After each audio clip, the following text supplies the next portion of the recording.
আসসালামু আলাইকুম। সকলকে শুভেচ্ছা জানাচ্ছি আজকের ভিডিওতে।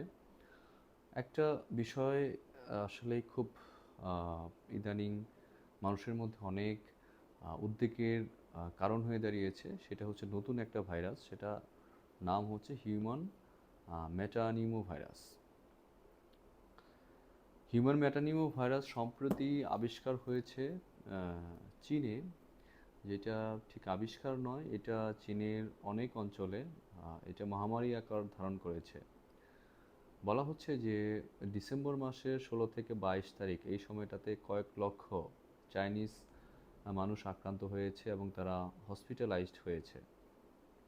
বিষয়টা সত্যিই উদ্বেগের। এই বিষয় নিয়েই আজকে কয়েকটা কথা বলবো।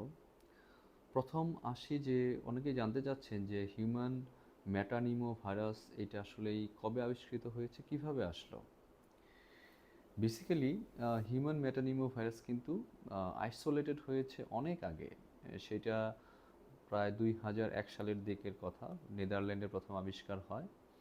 এরপর এটা আর অন্যান্য অনেক দেশে আবিষ্কৃত হয়েছে। ইউরোপের কান্ট্রিগুলোতে ইউএসএ, ইসরায়েল সহ অনেক দেশে আবিষ্কৃত হয়েছে ভাইরাসটা। কিন্তু ভাইরাসটা সম্প্রতি এটা কিন্তু বিস্তৃতি করেছে। বিস্তৃতি করেছে আ আ চায়নাতে অনেক লোক আক্রান্ত হয়েছে, স্পেশালি বাচ্চারা, এবং এইটা ছড়িয়ে পড়ছে সারা পৃথিবীতে। সর্বশেষ যে তথ্য আমার কাছে আছে সেটা হচ্ছে মালয়েশিয়া, হংকং আ সহ চায়নার যে আশেপাশে কয়েকটা রাষ্ট্র রয়েছে সেগুলোতে কিন্তু এটা ছড়িয়ে পড়েছে, এবং আমি আজকে যে তথ্যটা পেলাম সেটা হচ্ছে আমাদের পাশের দেশ অর্থাৎ ভারতেও কিন্তু আ এটা কিন্তু আইসোলেটেড হয়েছে। অর্থাৎ ভারতের ২ জন ব্যক্তির গায়ে এই ভাইরাসটি পাওয়া গিয়েছে। সুতরাং আমাদের কিন্তু একেবারেই পাশের রাষ্ট্র, প্রতিবেশী রাষ্ট্র ইন্ডিয়াতে কিন্তু ভাইরাসটি এর মধ্যেই আইসোলেটেড হলো। এটা কিন্তু আমাদের দেশের জন্য খুবই উদ্বেগের বিষয়। এর আগে আমরা যখন কোভিড সময়টা পার করেছি তখনও কিন্তু এরকম হয়েছিল যে প্রথমে কোভিডটা এটা চায়নাতে, এরপর ধীরে ধীরে এশিয়ার অন্যান্য দেশ, সারা পৃথিবীতে ছড়িয়ে পড়ে এবং সর্বশেষ ইন্ডিয়াতে, এবং এরপর আমাদের দেশে আসে। আমার মনে হয় এটা নিয়ে সচেতনতা বাড়ানোর সময় চলে আসছে।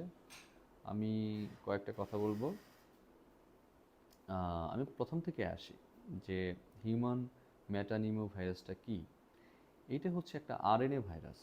অনেকেই প্রশ্ন করতে পারেন আরএনএ ভাইরাস কি? আরএনএ ভাইরাস হচ্ছে আরএনএ দিয়ে গঠিত যে ভাইরাসটা সেটা হচ্ছে আরএনএ ভাইরাস, এবং এই আরএনএ ভাইরাসটা কিন্তু প্রথমে এভিয়ান ছিল, অর্থাৎ পাখির মধ্যেই শুধু এটা সীমাবদ্ধ ছিল। পাখির মধ্যে যে ভাইরাসটা ছিল সেটার নাম ছিল এভিয়ান, অর্থাৎ এভিয়ান মেটানিমো ভাইরাস। এটা কিন্তু আবিষ্কার হয় ১৯৭০ সালে। কিন্তু এরপর এটা ধীরে ধীরে এটার রূপান্তর হতে এটা একসময় মানুষের শরীরে চলে আসে, এবং সেটা ২০০১ সালের দিকে এটা মানুষের শরীরে প্রথম আবিষ্কার হয়। এটা কেন এত গুরুত্বপূর্ণ? কারণ এই ভাইরাসটা খুবই মহামারী আকার ধারণ করতে পারে, এবং এটা মানুষকে খুবই অসুস্থ করে তুলতে পারে এবং মানুষের মৃত্যু পর্যন্ত ঘটাতে পারে।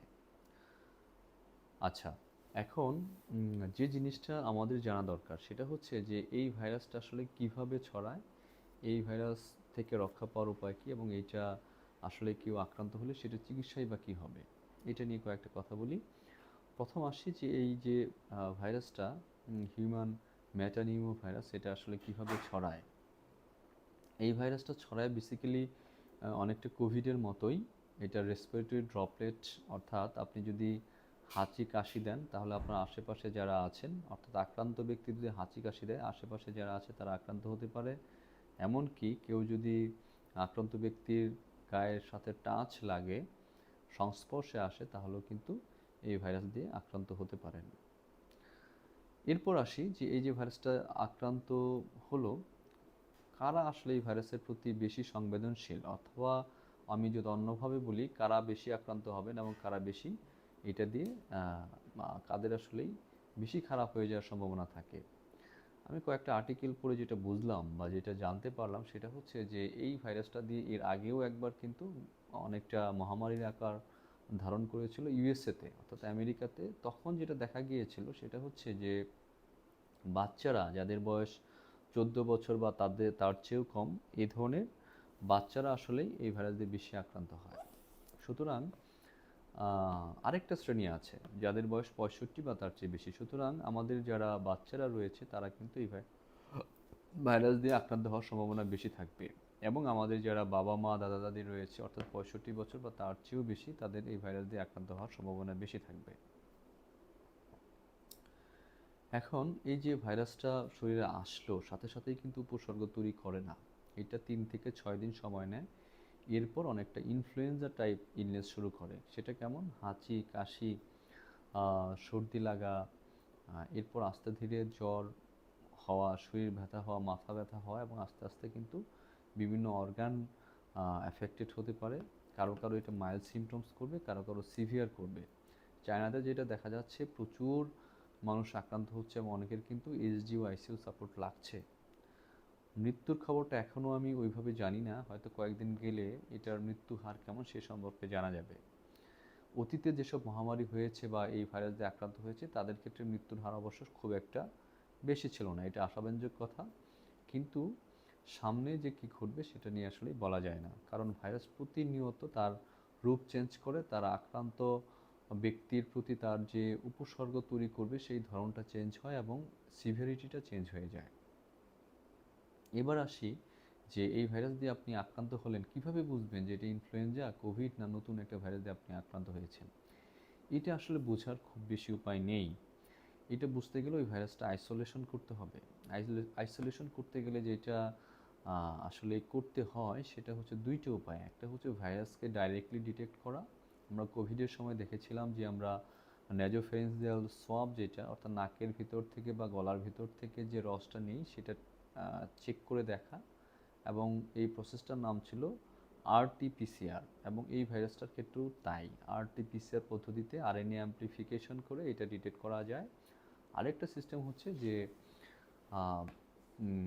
এটা আক্রান্ত হওয়ার পর আমাদের বডিতে যে অ্যান্টিবডি তৈরি হয় সেটা দিয়েও কিন্তু এই ভাইরাসটা ডিটেক্ট করা যায়। এভাবেই মোটামুটি ভাইরাসটা ডিটেক্ট করা যায়। এখন ট্রিটমেন্টের কথায় আসি। ট্রিটমেন্টের কথা যদি বলতে যাই, আসলে খুব বেশি কিন্তু আশাব্যঞ্জক নয়। আমি যতদূর পড়াশোনা করলাম বা যতদূর দেখলাম তাতে কিন্তু আসলেই স্পেসিফিক কোনো ট্রিটমেন্ট আসলেই নাই, যেটা খুবই হতাশাজনক কথা। বলা হচ্ছে যে কিছু অ্যান্টিভাইরাল ড্রাগস, যেটা বলা হচ্ছে যে রিভাভিরিন, একটা অ্যান্টিভাইরাল ড্রাগসের কথা বলা হচ্ছে। এই রিভাভিরিন অ্যান্টিভাইরালটা অ্যানিমেলে দিয়ে দেখা গেছে যে কাজ করে, এখনও কিন্তু মানুষের উপরে সেরকম ট্রায়াল নেই। আরেকটা বিষয় যে আসবে সেটা হচ্ছে ভ্যাকসিনের বিষয়টা। যেমন কোভিডের ক্ষেত্রে ভ্যাকসিনটা খুবই ইম্পর্ট্যান্ট একটা বিষয় হয়ে দাঁড়িয়েছিল। এভিয়ান বা হিউম্যান মেটানিউমো ভাইরাসের ক্ষেত্রে ভ্যাকসিনটা আসলে ইম্পর্ট্যান্ট কিনা, এক্ষেত্রেও কিন্তু খুব ভালো কথা নেই। মডার্না যে কোম্পানিটা রয়েছে ইউএসের, তারা কিন্তু চেষ্টা করছে ভাইরাস থেকে মুক্তির জন্য যে ভ্যাকসিন সেটা আবিষ্কারের জন্য, এবং যতদূর জানা যাচ্ছে তারা ফেজ এ অর্থাৎ প্রাথমিক স্টেজটা কেবলমাত্র সম্পন্ন করতে পেরেছে। অর্থাৎ এই ভাইরাসের জন্য ভ্যাকসিন সেটাও কিন্তু একটু সময় সাপেক্ষ ব্যাপার হয়ে দাঁড়াবে। সুতরাং যেটা বলা যাচ্ছে যে এই ভাইরাসটা কিন্তু একটা থ্রেট আকারে আসতে পারে, যেহেতু আমাদের পার্শ্ববর্তী দেশ ভারতেও ইতিমধ্যে এটা আইসোলেশন হয়ে গিয়েছে। আমাদের সচেতন হতে হবে, স্পেশালি আমাদের যারা সংশ্লিষ্ট কর্তৃপক্ষ রয়েছেন, পাবলিক হেলথ নিয়ে যারা কাজ করেন, আমাদের সরকারের যে স্টেক হোল্ডার যারা রয়েছেন, তারা এই বিষয়টা আমি মনে করছি যে গুরুত্ব সহকারে দেখবেন।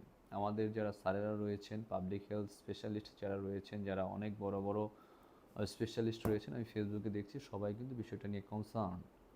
আমার মনে হয় আমরা যারা সাধারণ জনগণ রয়েছি, আমরা যারা ইনফ্লুয়েন্সার রয়েছি, ইউটিউবে অনেকেই ভিডিও আপলোড করছেন, সবাই বিষয়টা নিয়ে আরও বেশি বেশি কথা বলবেন, সবাই সবাইকে জানাবেন, তাহলে মানুষ আরও বেশি সচেতন হতে পারবে। এই ভাইরাসটা যেহেতু আমাদের বাচ্চাদেরকে বেশি অ্যাফেক্ট করে, আমাদের বাবা মা দাদা দাদিদের বেশি অ্যাফেক্ট করে, সুতরাং আমাদের এই যে জেনারেশনটা তাদেরকে কিন্তু সেভ করতে হলে এখনই সচেতন হতে হবে, এবং সেটা সবাইকেই হতে হবে। আশা করছি আমার এই ভিডিওটা কিছুটা হলেও মানুষকে সচেতন করবে, কিছুটা হলেও মানুষকে উপকৃত করবে। সবাই ভালো থাকবেন, সুস্থ থাকবেন, সবাই সবার জন্য দোয়া করবেন। আল্লাহ হাফেজ।